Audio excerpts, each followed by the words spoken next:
The perfect lie. The morning of forever. The morning sun painted my bedroom in shades of gold and pink.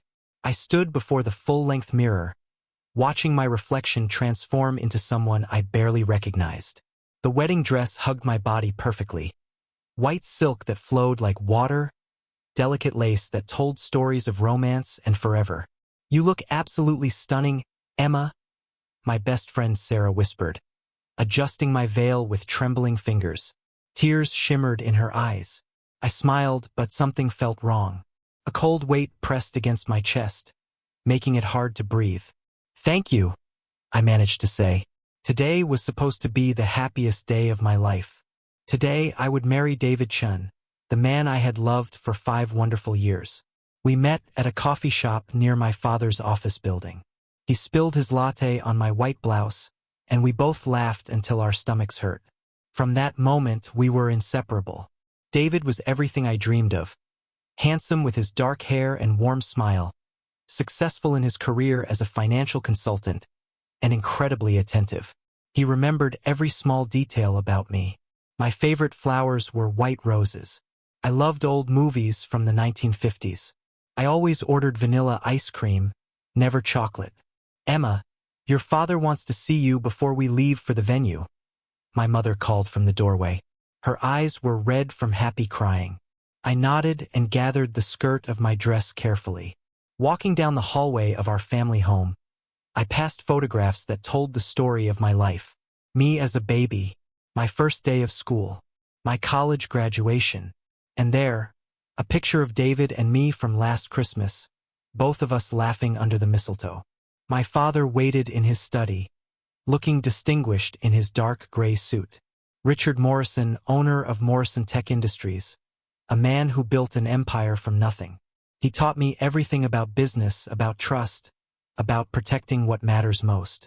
"My little girl," he said softly, pulling me into a gentle hug. "I can't believe you're getting married."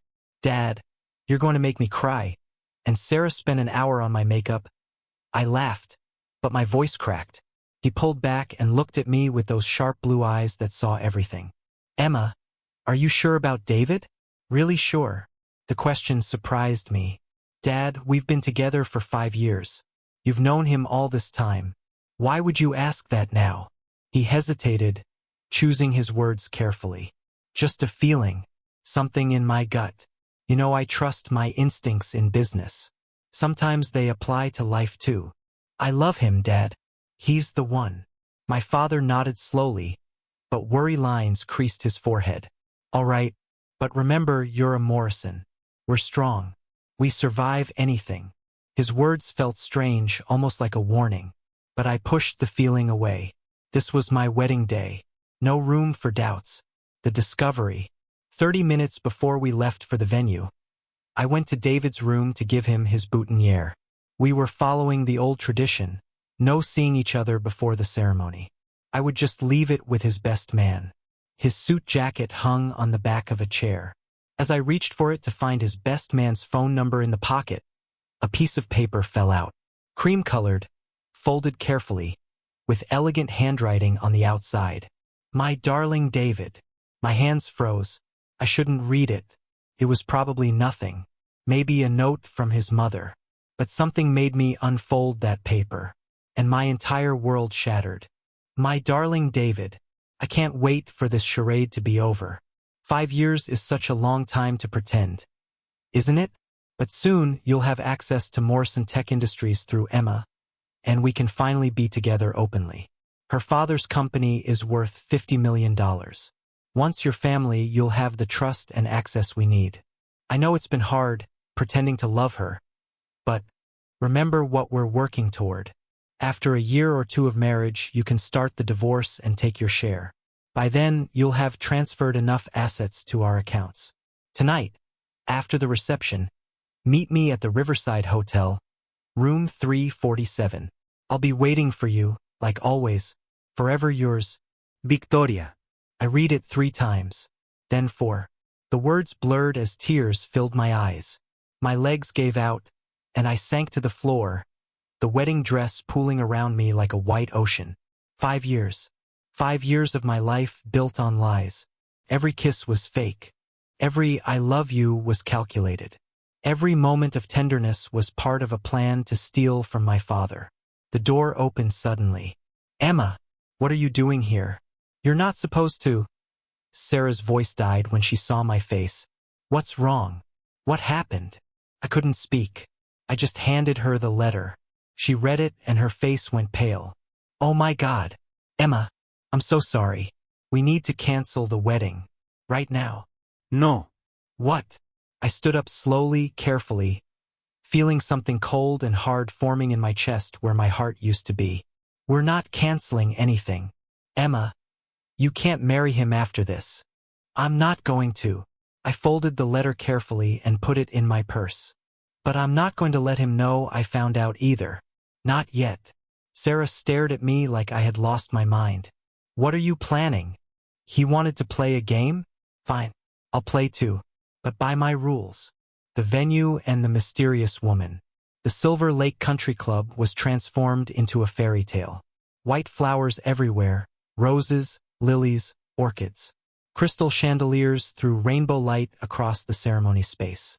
300 guests filled the chairs, all dressed in their finest clothes.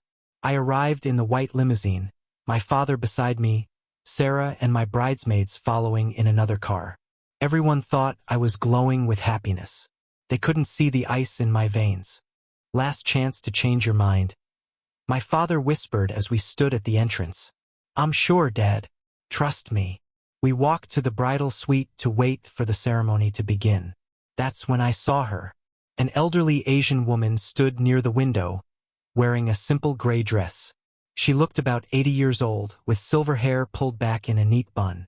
Her face was a map of wrinkles, but her eyes were sharp and dark, watching me with an intensity that made me uncomfortable. "Who is that?" I asked Sarah. "I don't know. Maybe someone's grandmother." The old woman walked toward me slowly. "Emma Morrison," she said, her voice like dry leaves rustling. "Yes? Do I know you?" No. "But I know David Chin. I know him very well." She reached into her purse and pulled out a small wooden box. "Take this. You'll need it soon." "I don't understand." "Open it tonight after the reception. Trust me, child. I'm trying to help you."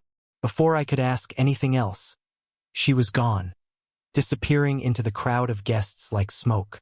I opened the wooden box. Inside was a small silver key and a business card for a private investigator named Marcus Webb. "This is getting weird," Sarah muttered.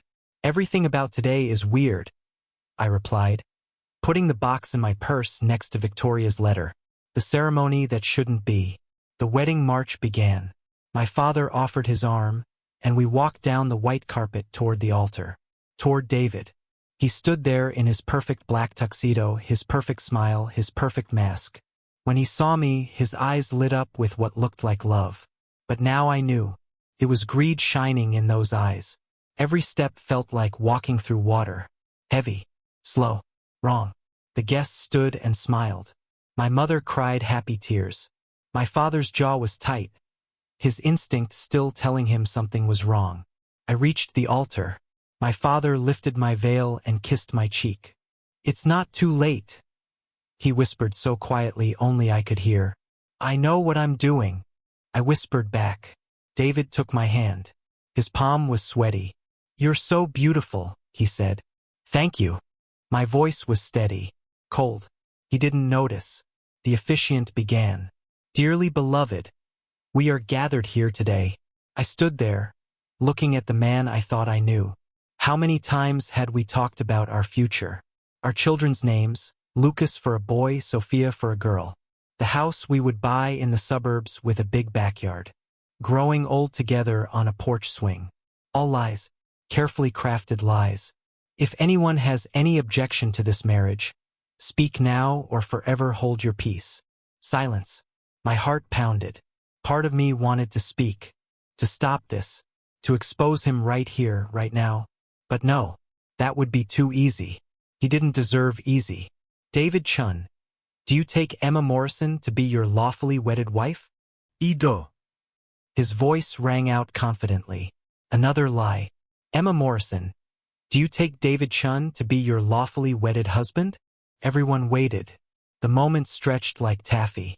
I looked into his eyes and saw my future, if I was stupid enough to believe him.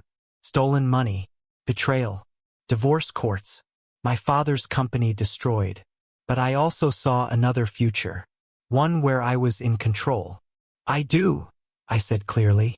The guests erupted in applause. David smiled like he had won the lottery, because he thought he had. We exchanged rings. His felt like a shackle on my finger. Mine probably felt like a key to a vault to him. You may kiss the bride. He leaned in and I let him kiss me. Felt like kissing a snake.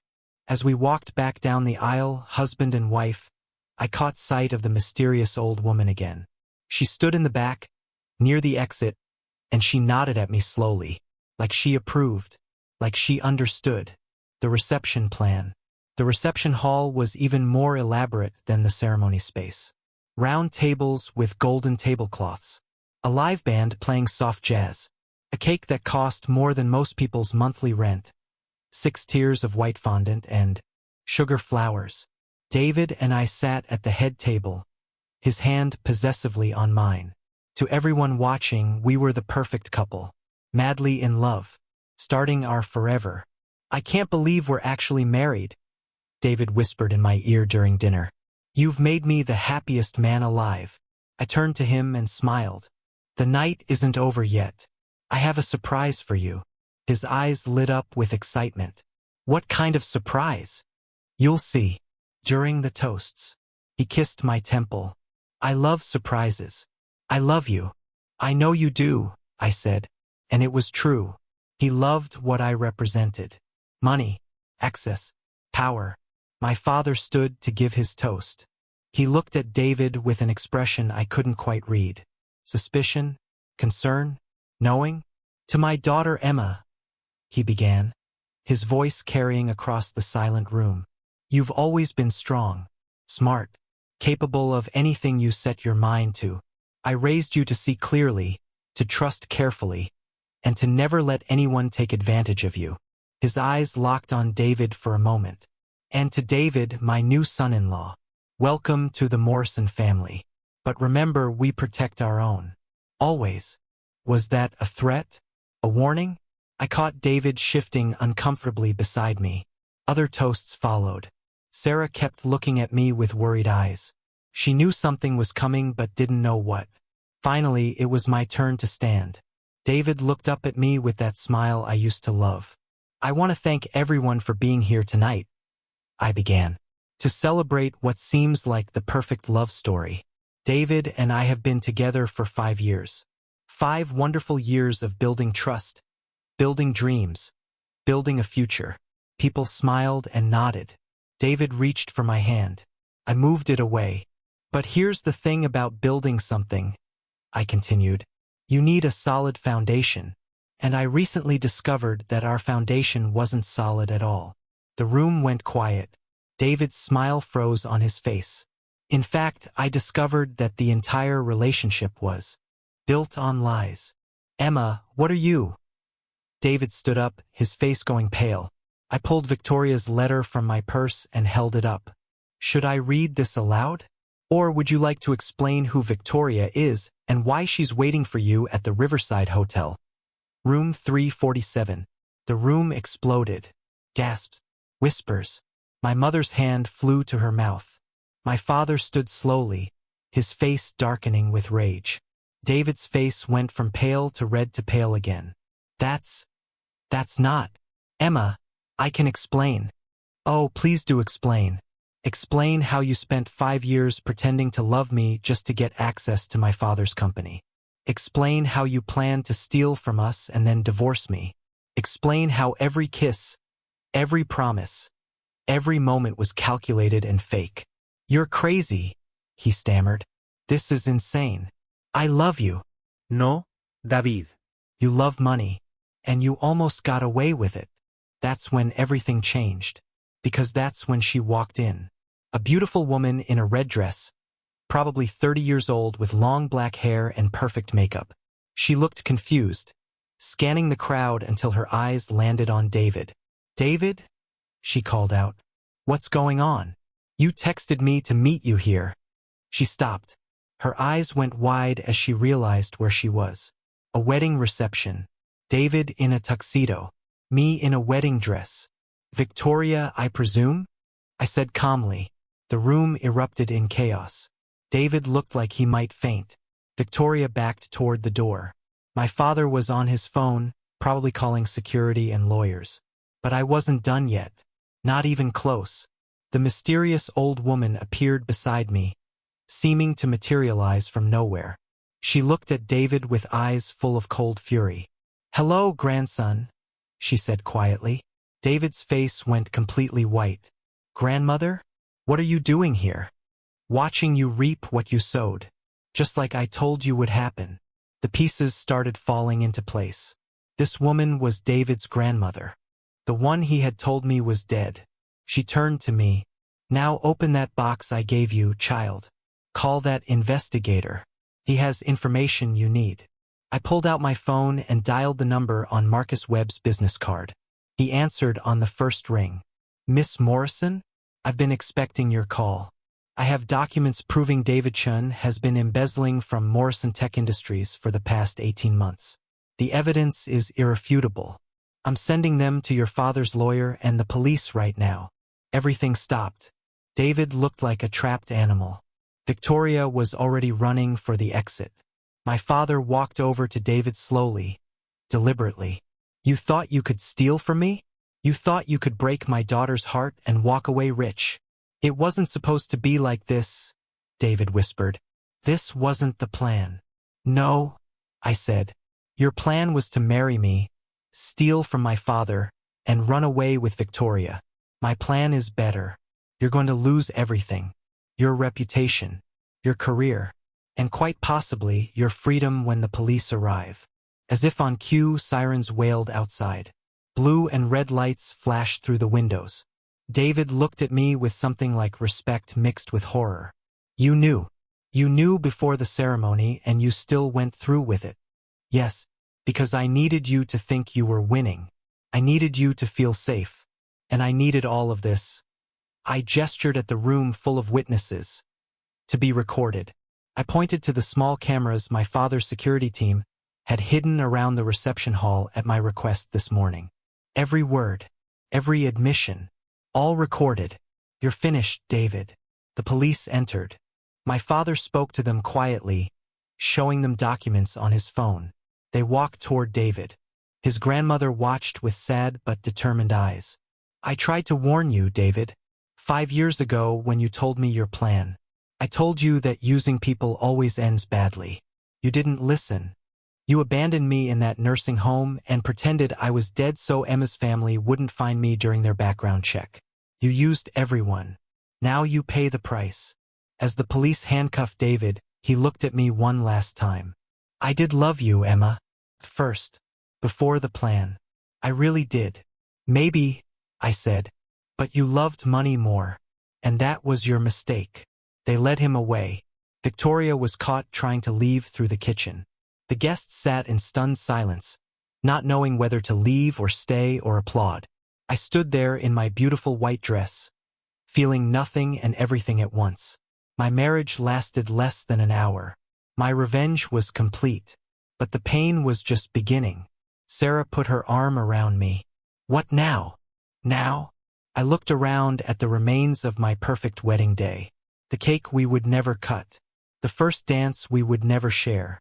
The happily ever after that was always a lie. Now I figure out who Emma Morrison really is. Without David. Without the fairy tale. Just me. My father hugged me tight. "I'm proud of you. You're stronger than you know." I learned from the best. The mysterious grandmother, Mrs. Chun, approached me one last time. "You did well, child. You could have just canceled the wedding. But you chose justice instead. I respect that." "Why did you help me?" "Because I loved a man once who used me the same way David used you. I was too weak to fight back." "But you're not weak. You're a survivor. And survivors don't just escape. They make sure the predator can't hurt anyone else." She handed me another card. "When you're ready, call me." I have a foundation that helps women who've been betrayed and manipulated. I think you might want to be involved." She left before I could respond. I stood in the center of the reception hall, still in my wedding dress, surrounded by people whispering and staring. This wasn't how the story was supposed to end. But maybe that was okay, because the game begins. The morning after the storm, I woke up in my childhood bedroom, still wearing the wedding dress. Mascara stained my pillowcase. My body ached like I had run a marathon. For a moment, I forgot everything. Then it all came crashing back. The letter. Victoria. David's arrest. My 1-hour marriage. My phone showed 47 missed calls and over 100 text messages. I turned it off and stared at the ceiling. Someone knocked softly on the door. "Emma? It's Mom. Can I come in?" "Yes." She entered carrying a tray with tea and toast. Her eyes were red and swollen. "How are you feeling?" I wanted to laugh. How was I feeling? Destroyed. Humiliated. Angry. Relieved. Empty. Everything and nothing.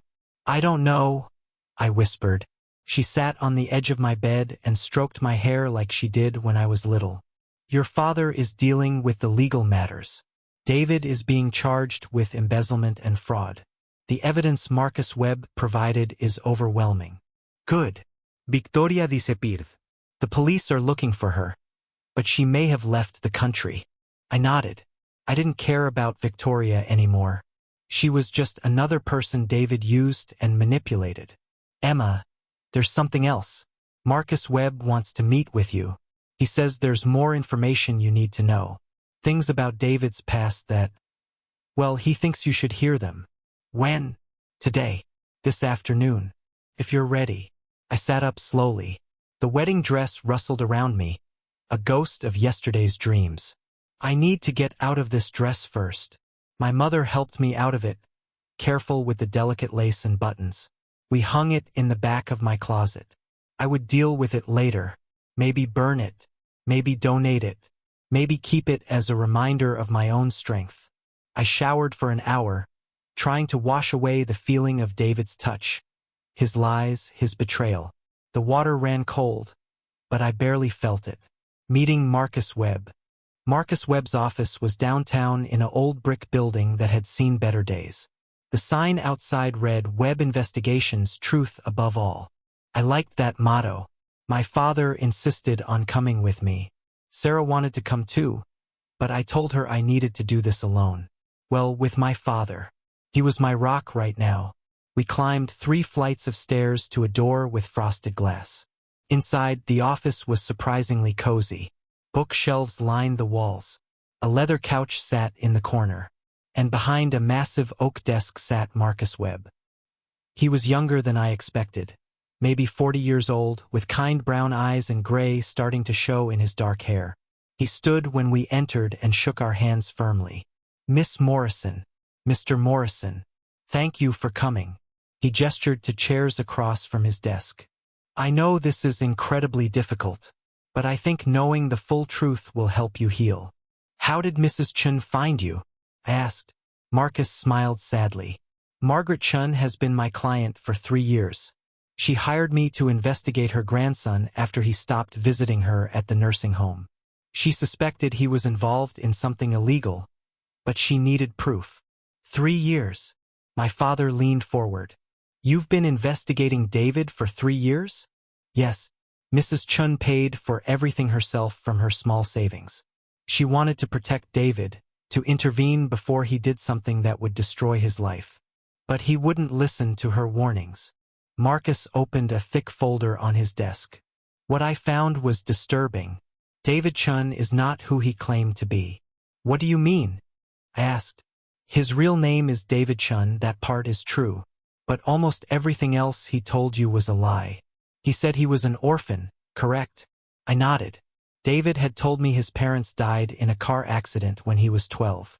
It was one of the things that made me love him. We bonded over loss. My mother died when I was young too, or so I thought. My mother was alive. But David had made me believe we shared that pain. His parents are alive and well, living in Seattle. They disowned him 4 years ago when they discovered he had stolen their life savings, nearly $200,000, and gambled it away. The room spun. What? He has a gambling addiction. A severe one. That's why he needed money so desperately. Not just for a good life with Victoria, but to pay off gambling debts to some very dangerous people. My father's face turned red with anger. Are you telling me my daughter was in danger? Potentially, yes. The people David owed money to are not the forgiving type. If his plan to marry Emma and steal from your company had worked, he might have cleared his debts. But if it failed, Marcus trailed off meaningfully. I felt sick. Were they watching me? Following me? I don't believe so. David kept his two lives very separate. But yes, there was risk involved that you were never aware of. What else? I asked. You said there was more. Marcus pulled out photographs. Victoria Reeves, that's her real name, is also not what she seemed. She's a con artist. She's been involved in at least 5 similar schemes over the past decade. She finds men with gambling problems or financial troubles, helps them target wealthy women, and they split the profits. He laid out the photos. Victoria with different men, different hair colors, different names. Always the same smile. Always the same scheme. David met her 2 years before he met you. They planned your relationship from the beginning. The coffee shop meeting wasn't an accident. Victoria researched your habits and told David exactly where to be and when. Couldn't breathe. The entire relationship, every single moment was orchestrated. Nothing was real. Nothing. There's one more thing, Marcus said gently. And this might be the hardest part. What could be harder than what you've already told me? I asked. He pulled out a document. David was already married when he proposed to you. Time stopped. What? My father stood up so fast his chair fell over. He married Victoria 3 years ago in Nevada. They never divorced, which means your marriage yesterday was never legally valid. You're not married, Emma. You never were. I started laughing. Couldn't help it. Hysterical laughter bubbled out of me until tears streamed down my face, and I couldn't tell if I was laughing or crying or both. So none of it was real, I said when I could finally speak. Not the love. Not the promises. Not even the marriage. I'm sorry, Marcus said softly. I truly am. My father put his hand on my shoulder. We're going to destroy him. Legally, financially, socially. He will regret ever hearing the name Morrison. Actually, Marcus said, there's something Emma should know about that too. The real plan unfolds. Marcus pulled out another folder, this one even thicker. After Mrs. Chun hired me 3 years ago, I started investigating David thoroughly. And I discovered something interesting about his relationship with Victoria. He spread documents across the desk. Bank statements, email printouts, text message records. Victoria was planning to betray David too. I blinked. What? She was going to take all the money and disappear, leaving David to face the consequences alone. I have evidence that she was booking flights to South America under a fake name. She never intended to run away with David. She intended to run away from him. Thieves betraying thieves, my father muttered. How appropriate. There's more. Victoria made a mistake. She used some of the money David had already stolen from Morrison Tech Industries to pay for her travel plans. Which means we can trace the money.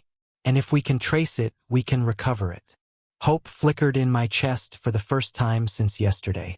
How much did he steal? From what I can tell, approximately $1.2 million over 18 months.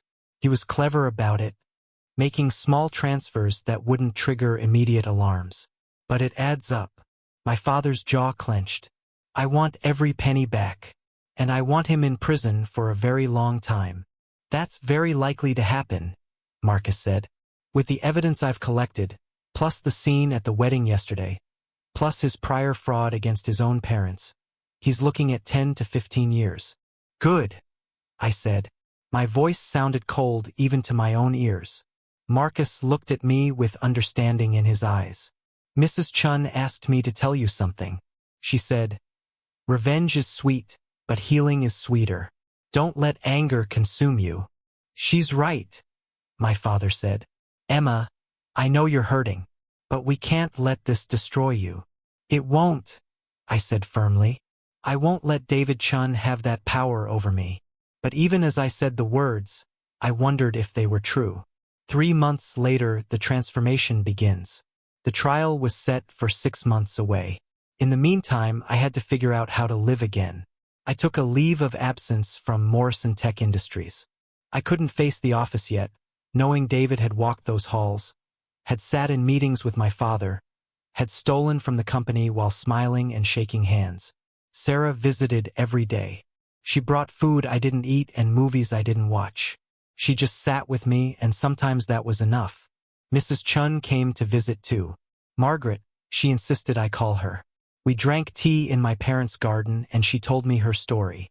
I loved a man named William 50 years ago, she began. He was charming, handsome, full of promises. We got engaged. He met my wealthy family and suddenly became very interested in their business.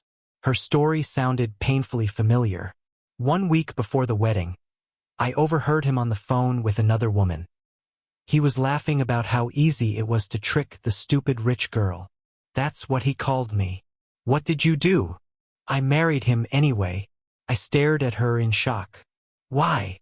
Making small transfers that wouldn't trigger immediate alarms. But it adds up. My father's jaw clenched. I want every penny back. And I want him in prison for a very long time. That's very likely to happen, Marcus said. With the evidence I've collected, plus the scene at the wedding yesterday, plus his prior fraud against his own parents, he's looking at 10 to 15 years. Good, I said. My voice sounded cold even to my own ears. Marcus looked at me with understanding in his eyes. Mrs. Chun asked me to tell you something. She said, revenge is sweet, but healing is sweeter. Don't let anger consume you.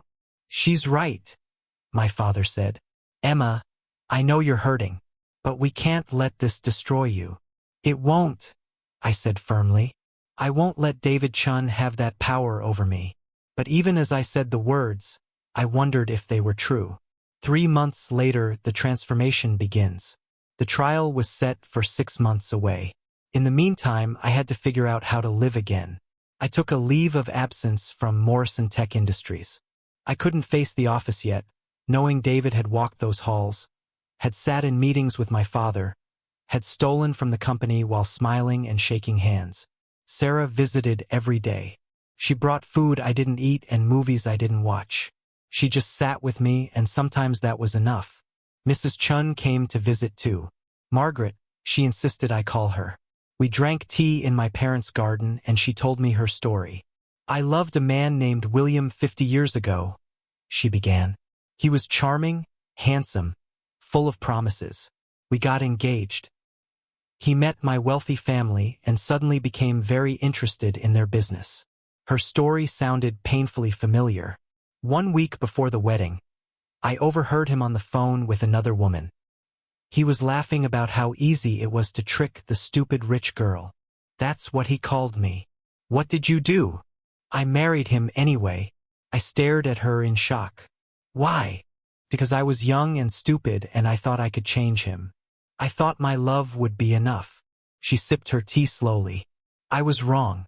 He stole from my family for 5 years before I finally found the courage to divorce him. By then, I had lost everything. My family's trust, my self-respect, years of my life. I'm sorry. Don't be sorry for me. Be sorry for the woman I could have been if I had been brave enough to walk away immediately. That's why I helped you, Emma. When I saw David planning the same thing with you, I couldn't stay silent. I couldn't let another young woman make my mistake. But I did marry him, just like you did. Margaret smiled. No, dear. You married him on your terms. You exposed him. You took away his power. You were brave in a way I never was. That's the difference. Her words stayed with me for days. 1 month after the wedding, I received a phone call from an unknown number. Against my better judgment, I answered. Emma? It's David. My blood turned to ice. How did you get this number? You're not supposed to contact me. Please just listen. I have 1 minute before they realize I'm using the phone. I need you to know something. I don't want to hear. I'm sorry. His voice cracked. I know it doesn't mean anything. I know I destroyed everything. But I need you to know that somewhere in the middle of the lies, I did fall in love with you. Real love. And I hate myself for what I did. You should hate yourself. I know. And I know you'll never forgive me. But Emma, please be careful. Victoria is still out there. And she's angry. She thinks you ruined everything. She might try to. The line went dead. Someone had caught him making an unauthorized call. I sat there holding the phone, my hand shaking. Was he telling the truth about Victoria?